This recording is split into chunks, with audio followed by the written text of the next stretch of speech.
I'm already repaired this ECU for transit. I found two issues on a PCB.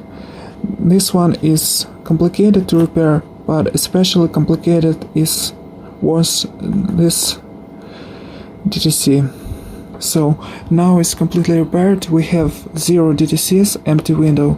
It's time to send this ECU back to the customer.